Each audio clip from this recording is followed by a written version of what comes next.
In this episode, we are taking a very practical look at how a small office and home office (SOHO) network should come together so people can work, browse, print, stream, and connect from outside without constant frustration. New learners sometimes imagine that a good small network has to look complicated to be effective, but the truth is almost the opposite. A good SOHO network is clear, stable, and easy to understand, because the people using it usually do not have time to fight with dropped Wi-Fi, missing printers, or remote access that only works on certain days. That is why this topic matters so much for A+. A technician may not be building a giant enterprise environment, but they still need to understand how wired connections, wireless connections, internet access, guest access, and basic remote entry fit together into one working whole. When those pieces are planned well, the network feels simple to the user. When they are not planned well, every small task starts to feel unreliable. Before we continue, a quick note. This audio course is part of our companion study series. The first book is a detailed study guide that explains the exam and helps you prepare for it with confidence. The second is a Kindle-only ebook with 1,000 flashcards you can use on your mobile device or Kindle for quick review. You can find both at Cyber.Me in the Bare Metal Study Guide series. A SOHO environment usually has fewer devices and less complexity than a large business network, but that does not mean it can be careless. A home office may still have laptops, phones, printers, tablets, smart displays, wireless speakers, and a few business tools that all need predictable access. A small office may add shared printers, wired desktop systems, point-of-sale devices, cameras, or a file-sharing tool that everyone depends on each day. The network in that space has to support local communication inside the building, internet access to outside services, and sometimes remote access for someone working from home or traveling. That means the design should match the real work being done there instead of trying to copy a much larger environment. A beginner should remember that the goal is not to make the network impressive. The goal is to make it dependable, understandable, and easy to support when something stops working. Good SOHO connectivity starts with knowing what users actually need the network to do. Wired connectivity is still one of the best tools for making a small network stable, because a cable removes many of the variables that cause wireless frustration. A desktop computer, printer, docking station, or streaming device that stays in one place often works better when it has a direct wired path to the network. That path usually offers steadier speed, less interference, and fewer surprise disconnects than a wireless connection in the same location. Beginners sometimes assume wired networking is old-fashioned, but in support work it is often the simplest way to make an important device more reliable. If a user depends on a shared printer every day, or a desktop must stay online for meetings and file access, a cable is often a smart choice. Wired links also make troubleshooting easier because one major variable is removed right away. When a device is cabled in and still has trouble, the technician can focus more on addressing, service, or hardware instead of wondering whether walls, distance, or signal crowding are part of the story. Wireless connectivity matters just as much in SOHO environments because many devices are mobile and need to move around easily. Laptops, phones, tablets, and other portable systems are expected to connect quickly without a cable and still give a smooth experience. That is where wireless network design becomes important, even in a smaller space. A user may only see Wi-Fi as a name they tap on the screen, but the technician needs to think about coverage, signal strength, crowding, and whether the wireless network is easy to identify correctly. This is also where the Service Set Identifier, SSID, becomes useful. The SSID is simply the network name users see when choosing which wireless network to join. A clear SSID helps people connect to the right network without confusion, while a poor naming choice can make support harder because users may keep joining the wrong signal, the guest network, or an older network they should no longer be using. Building a good SOHO network usually means using both wired and wireless access in ways that make sense together instead of treating them like separate worlds. A wired desktop may sit beside a wireless laptop and both still need to reach the same printer, the same internet connection, and the same shared business tools. That means the technician should think about one local environment with different access methods rather than two unrelated systems.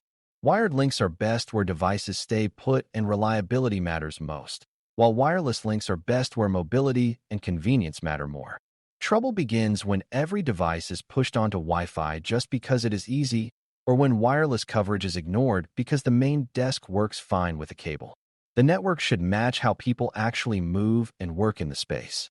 A small office that uses video meetings, shared printers, cloud tools, and mobile phones needs a wireless design that reaches the real work areas, while fixed devices that carry heavy daily use should often be given the stability of a wired connection. Internet access in a SOHO setup depends on a small group of devices and settings working together in the correct order. There is usually a provider connection coming into the building, a device that connects the local network to that outside service, and then wired or wireless paths that distribute access to user devices. In many homes and small offices, several of those functions are bundled into one all-in-one device, which is convenient but can make it harder for beginners to picture what is happening. The important idea is that local access and internet access are not exactly the same thing. A user may still be able to reach a local printer or another nearby computer even if the outside internet path is broken. That is why a technician should think of the internet side as a separate stage in the journey. When local devices can still talk to each other but websites and cloud tools stop working, the issue may be closer to the provider path, the gateway function, or the outside-facing part of the network rather than the local wiring or Wi-Fi itself. Addressing also has to work correctly, or the whole SOHO design starts to feel unreliable, even when the physical connections look fine. Most small environments depend on automatic addressing so that phones, laptops, and tablets can join the network and receive the settings they need without the user typing anything in by hand. Dynamic Host Configuration Protocol, DHCP, is the service that usually handles that job. When DHCP is working, the device receives an address, a gateway, and usually domain name system, DNS, information so it can find websites and services by name. When DHCP fails or gives out bad information, the user often experiences the network as half-working. The device may show that it is connected to Wi-Fi or plugged in, yet still fail to load websites, reach shared resources, or use business tools correctly. For a beginner, the key lesson is that a connection symbol alone is not proof of a healthy network. The device also needs correct settings behind that connection. Guest access is one of the smartest decisions in a SOHO environment because it solves both security and convenience problems at the same time. Visitors often need internet access, but they usually do not need to see printers, shared folders, office devices, or business systems. A guest wireless option gives them a simple way to get online without putting them inside the same main network space as the devices that support daily work. This keeps the environment cleaner and reduces the chance that a visitor's phone, tablet, or laptop will accidentally create confusion or risk inside the main office network. Beginners should think of guest access as a separate waiting room rather than a full pass into the work area.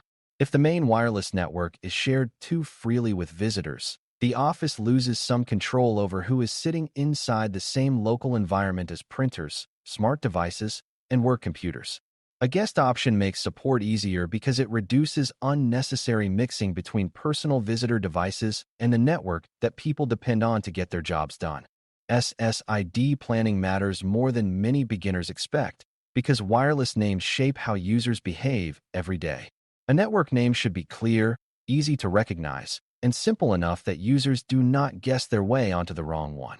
In a small environment, it is often helpful to have one main wireless network for trusted day-to-day use and one guest network for visitors. That keeps the choice easy without turning the screen into a long list of confusing names. Problems often begin when people create too many similar wireless names, keep old ones long after they are no longer needed, or choose names that make it unclear which one is the actual work network. A technician does not need to be fancy here. The better choice is usually the simpler one. If the user can instantly tell which wireless network is for normal work and which one is for visitors, support calls become easier because fewer people connect to the wrong place and then report that printers, files, or office tools have mysteriously disappeared. Remote access adds another layer to SOHO networking because many small environments now expect at least some basic ability to work from outside the building. A user may need to reach files, business applications, remote desktops, or internal services while traveling or working from home. That need makes remote entry an important part of the design, but it also makes safety much more important. Remote access should not mean opening everything to the public internet and hoping for the best. A safer approach often involves controlled remote tools or a virtual private network, VPN, which creates a more protected path back into the private network. For beginners, the big idea is that remote access is not just about convenience. It is about convenience with control. The user needs a practical way in, but the business also needs some confidence that not every outside device or outside person can see the same resources. Good remote access balances ease of use with sensible limits. Remote access also needs to fit the actual work being done, because not every small environment needs the same kind of outside access. Some people only need cloud-based tools, which means they may not need much access back into the office network at all. Others need to reach a shared office computer, a file repository, or a business application that still lives inside the local network. That difference matters because it changes how much remote access infrastructure is really necessary. Beginners sometimes think remote access always means one big solution that gives complete entry to everything, but that is often more than a small environment needs and can create unnecessary risk. A better habit is to ask what the user truly needs from outside. If the goal is limited and specific, the access method should be limited and specific too. A smaller, clearer remote path is often easier to support and safer to manage than a broad, open design that was built without a clear purpose. Physical layout plays a huge role in whether SOHO connectivity actually works in real life, even when the device list and settings look fine on paper. Wireless coverage depends on distance, walls, furniture, metal, appliances, and where the main wireless device sits in the space. A network cornered in a back closet may technically function, but it may not reach the areas where people actually work well enough to feel dependable. Cables matter too, because poorly placed wired equipment can make desks messy, create strain on connectors, or lead users to unplug the wrong thing when they need a quick power outlet. Good design in a smaller environment often means putting network equipment in a central, practical location and thinking about how users actually move through the space. If the desk area, conference room, and front workspace all depend on wireless, those areas need to be part of the plan. A network should be designed for the real building and the real workflow, not just for the easiest place to drop the hardware. When connectivity problems show up, the symptoms often tell you whether the trouble is more likely wired, wireless, or remote. A wired problem may affect one desk device or one cluster of devices and often feels steady and specific. A wireless problem often changes with movement, distance, or crowding and may affect phones and laptops differently, depending on where the user stands. A remote access problem may leave the user with normal home internet, but no way to reach office resources that usually appear only through the protected remote path. This is why a beginner technician should listen carefully to where the user is, what still works, and whether the failure only happens inside or outside the office. Those details matter because they turn a vague complaint into a pattern. If the local printer works from the office laptop, but not from a visiting phone, that suggests one kind of issue. If everything is fine inside the office, but unreachable from outside, that points much more strongly toward the remote path. Putting all of this together means thinking like a technician who wants the smallest environment to feel calm and dependable instead of clever and overbuilt. Start with a stable internet path into the building. Give important fixed devices a wired connection where possible. Make wireless simple, strong, and easy to identify with a clear main SSID and a separate guest option. Let automatic addressing do most of the work unless there is a clear reason to hold certain device addresses steady. Add remote access only to the level the users truly need, and choose a method that protects the environment instead of exposing everything. None of these ideas are flashy, but that is exactly why they work well in SOHO spaces. The best small network is usually the one that feels boring in the best possible way, because users are not thinking about it at all. They are just getting their work done, printing what they need, and reaching the tools they depend on without daily surprises. The main lesson to carry forward is that SOHO connectivity works best when it is built around real use, clear separation, and simple choices that reduce confusion. Wired access gives stability to devices that stay put. Wireless access gives freedom to mobile devices, but it needs clear naming, good placement, and sensible guest separation to stay manageable. Internet access, local access, and remote access are connected, but they are not the same thing, and a good technician learns to think about each one as a different part of the path. When you understand that, the title of this episode becomes much more practical. You are not just building a network that turns on.